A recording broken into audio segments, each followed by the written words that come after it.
تعالوا النهاردة هنعمل 4 طرق للفول هيفتحوا كده نفسكم على الأكل. تعالوا نسمي الله ونشوف أول طريقة. معانا كده الخلاط ومعانا طبق فول سادة بدون أي إضافات. هنضربه كده ضربة واحدة في الخلاط ونبدأ بعد كده نفضيه في الطبق بتاعنا. زي ما انتوا شايفين كده الفول المطحون ده يا جماعة يعني حكاية حكاية بجد. الناس كمان بتتعب من الفول، فالفول المطحون ده بيبقى حلو جدًا ليها.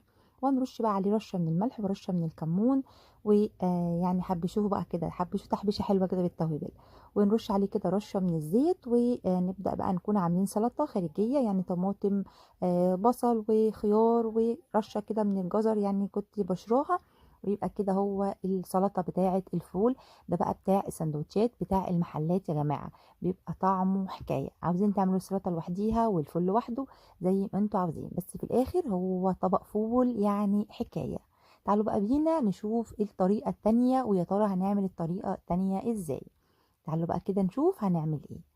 معانا طاسة رفعناها على النار ومعانا معلقتين من الزيت وبصلاية مقطعة.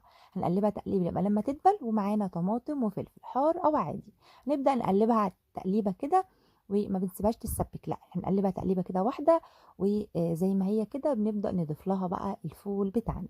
معانا فول مدمس، طبق كده فول مدمس من غير ما نعمل له اي حاجة يعني، ولا هرسناه ولا حاجة. هي الطريقة ديت بتحب تتعمل بالفول زي ما هو كده. ونبدأ نقلبه ونسيبه يغلي غلوة كده ونضيف له ملح وكمون، ونسيبه يغلي غلوة برضو بالتوابل، ونبدأ نضيفه بقى في الطبق. يعني مش قادرة اقول لكم ريحته روعة.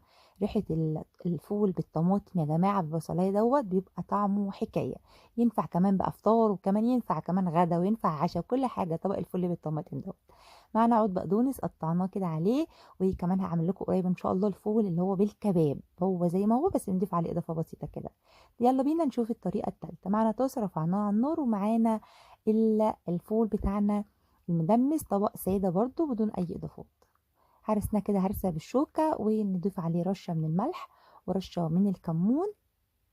ممكن تضيفوا له أي توابل أو أي بهارات انتوا بتحبوها. ومعانا بقى بيض مسلوق، أنا كنت سلقة بيض وبقطعه كده رفيع وببدأ أقلبه تقليبة معاه على النار يغلي غلوة مع البيض. وخلاص كده تمام، ونبدأ بقى نرفعه ونضيفه في الطبق بتاعنا. يعني طبق كده فول بالبيض يعني حكاية.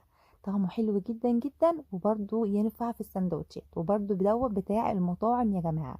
كل اللي بعملكوا دوت بتاع المطاعم، انت ممكن تعملوه في البيت. وتغيير كده، اللي ما بيحبش الفول هيحب الفول بعد الفيديو ده.